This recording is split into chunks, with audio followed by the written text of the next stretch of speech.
Observaciones de clases. Análisis de casos. Características de las observaciones. ¿Quiénes observan?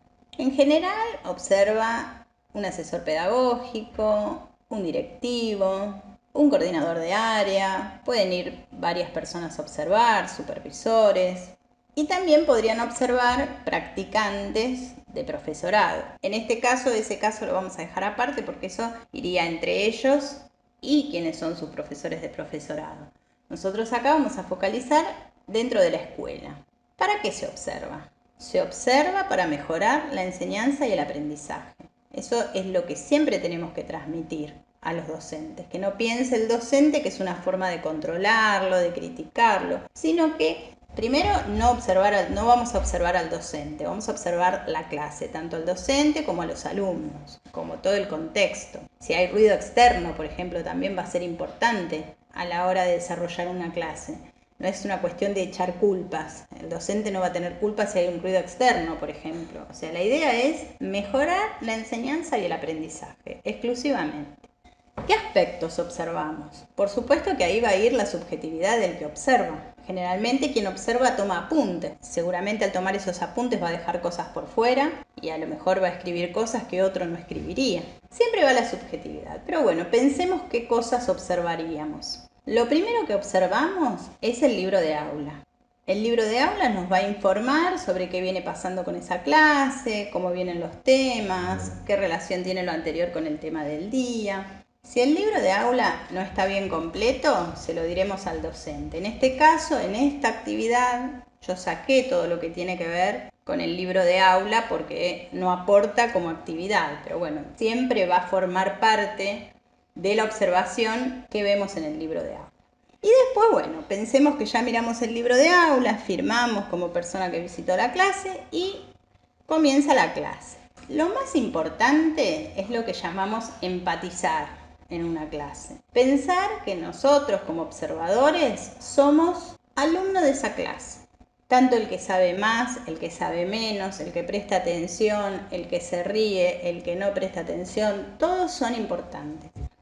Recordemos que siempre pensamos en trayectorias singulares. No focalizamos en cómo enseñamos, sino cómo cada uno de nuestros alumnos aprende. Entonces, esta es una de las cuestiones que vamos a mirar en la observación. ¿Qué pasa con eso?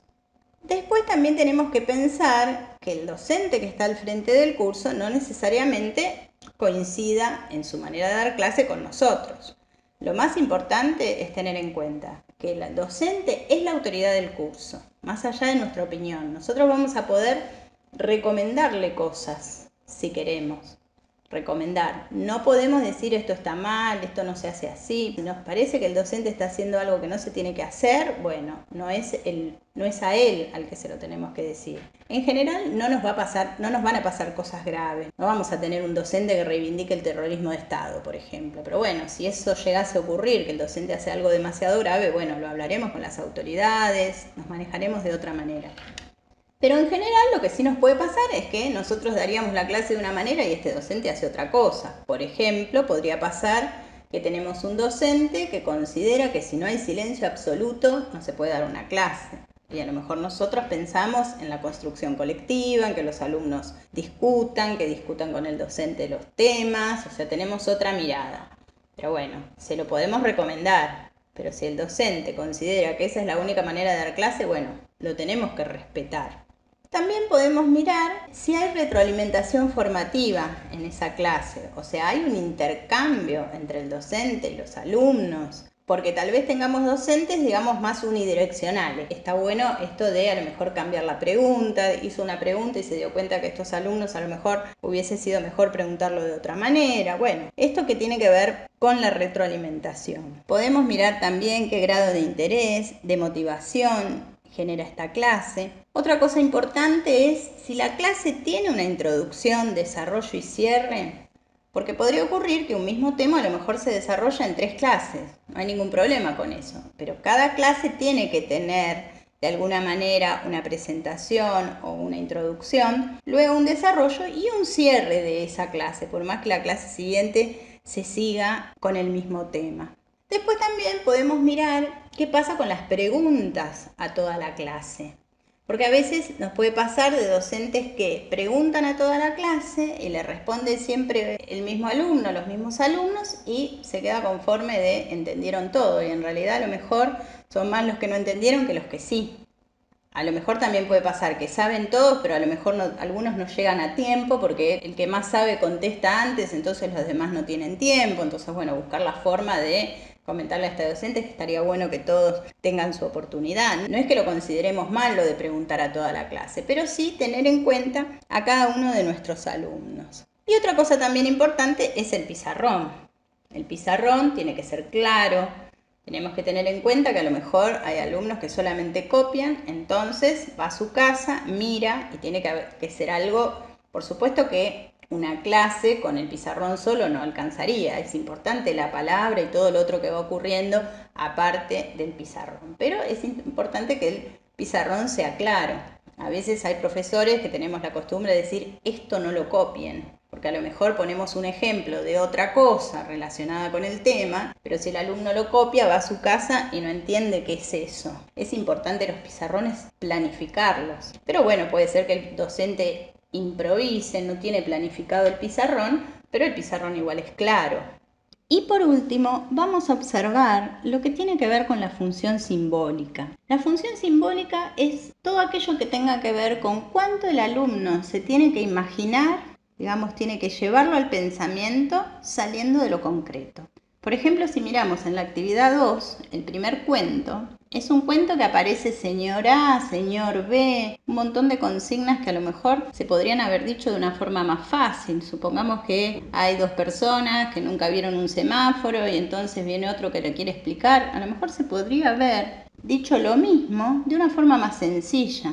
¿Por qué más sencillo? Porque saldría de lo que es lo simbólico, lo que tiene que uno imaginarse. Llamarlo señor A y señor B, tal vez me genere que yo tenga que volver a leerlo y a lo mejor si me hubiesen puesto María, Antonio, pero en realidad sería lo mismo. Quien está más acostumbrado, generalmente los de matemática, les va a ser más fácil eso. Otros necesitarán decir, no, a ver, pienso que A es Andrés, que B es Bruno, o sea, tratar de ponerles nombre. Si es un ejercicio que se lo vamos a dar a nuestros alumnos, se la podemos llegar a complicar o a simplificar dependiendo del grupo de alumnos. Entonces, todo lo que tiene que ver con lo abstracto, con aquello que me tengo que imaginar, va a generar más aprendizaje, siempre que yo no logre con eso que directamente me abandone el alumno. Entonces, ahí vemos cómo tiene que ver el contexto. Cuanto más le doy en concreto, le va a ser más fácil. Cuanto más yo lo llevo a cuestiones que tengan que simbolizarse en el pensamiento, le va a ser más difícil. O no, va a depender de la edad, del grupo de alumnos.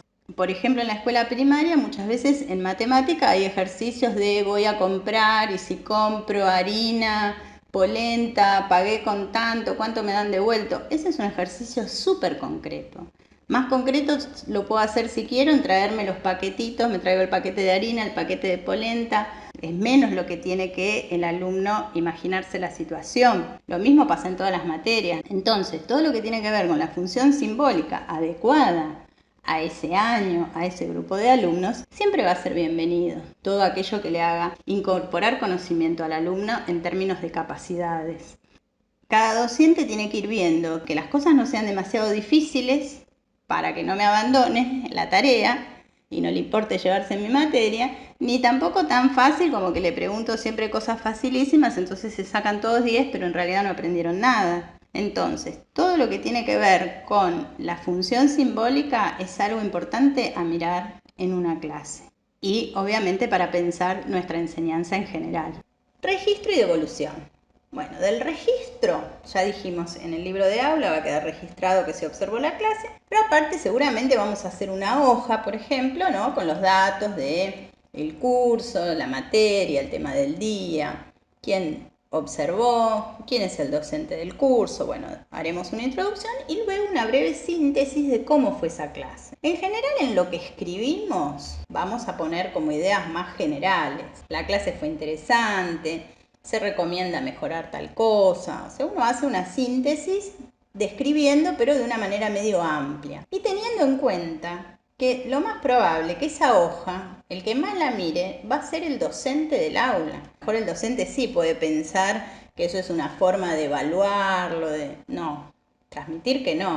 Entonces ponemos cosas más generales. Tal vez cuando nosotros tomamos apuntes de la observación, bueno, es una cosa gigante, pero después en ese registro generalmente uno tiende a poner poco y más bien ideas generales. Y la devolución va a tener una parte que tiene que ver con ese registro, que es lo que el docente nos va a firmar, y otra cosa que va a tener con la palabra. Seguramente en la palabra le vamos a decir mucho más que lo que escribimos en ese registro. Y nos puede pasar que veamos solo cosas buenas o que veamos solo cosas buenas y malas. Por supuesto, lo de bueno y malo es completamente subjetivo y se lo vamos a decir al docente, que esto es una postura, que es una opinión de quien está observando, pero siempre dándole ese lugar de la autoridad del curso, que siempre en definitiva lo que más vale es lo que piensa el profesor. Pero bueno, le vamos a dar esa recomendación oral. Entonces, al darle esa recomendación, generalmente tratamos de separar lo que consideramos que son halagos, digamos, y lo que son, digamos, críticas, por ponerle nombres conocidos, pero que no son los más felices, tal vez. Entonces, las cosas buenas se las vamos a decir primero, y cuantas más sean, mejor. Y las cosas malas, esperemos que no sean muchas, pero si son varias, trataremos de elegir una o dos, lo que consideramos más importante de decírselo. Entonces, le decimos primero las buenas, después las malas y por último le mostramos el registro de lo que queda en la escuela sin ningún tipo de perjuicio para el docente. Y ahora sí, la actividad número 3 en sí misma. La consigna. La consigna principal de estas observaciones que van a ustedes leer consiste en definir el registro y la devolución. O sea, van a tener que pensar qué dejarían escrito en ese registro que queda en la escuela y que el profesor va a firmar y qué le dirían en forma oral, qué le sugerirían, por dónde arrancarían a decirle, qué le dirían y qué no, todas esas cuestiones. Pero por supuesto también cada uno se puede agregar consignas, ver si en mi escuela me pasaron cosas parecidas, si esto suele pasar o es un caso raro lo que están mencionando acá. Como todos los estudios de casos, siempre son reales, ficticios o una mezcla de reales con ficticios. Como decía, el libro de aula no está mencionado, cosa que generalmente cuando uno escribe, una de las cosas que escribe es qué es lo que ve en el libro de aula. Pero en este caso no aportaría. Entonces, lo que ustedes van a leer van a ser los supuestos apuntes de quien observó la clase. Que obviamente que si ustedes van a ir a observar, van a ser ustedes los que van a escribir, a lo mejor no escribirían lo mismo, por supuesto. Otra cosa que pueden mirar es qué grado de subjetividad y objetividad ven en lo que está ahí escrito. Si realmente lo que está escrito es completamente objetivo o el que escribió puso algo que no se sabe a qué se referirá, porque decir que una clase es interesante, no sé qué quiere decir, habría que ver. Bueno, pero si ustedes leen la clase es interesante, imaginarse qué puede ser interesante, a qué se referirá, qué llamaríamos interesante. Recordar siempre que la autoridad es el docente, que lo que podemos hacer es recomendar. Recordar que todas las maneras de dar clase tenemos que considerarlas válidas, aunque nosotros daríamos de otra manera. Todas esas cuestiones tenerlas en cuenta. Un docente en el aula.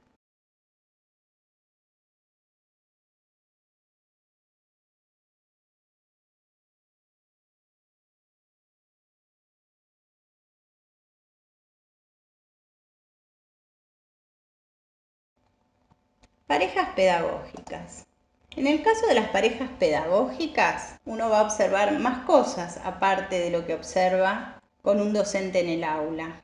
Por ejemplo, va a observar si hay una planificación compartida, si la clase la planificó uno y el otro ni siquiera sabe en qué consistió esa planificación, si arreglaron que hoy la clase la doy yo, la clase que viene la das vos, se entienden entre ellos o no, si para los alumnos es mejor o no la pareja pedagógica, o sería mejor uno solo, porque podría ocurrir que a lo mejor para los alumnos vemos que al final es peor, no sé, habría que analizar otras cuestiones más aparte de lo que observamos en general cuando hay un solo docente.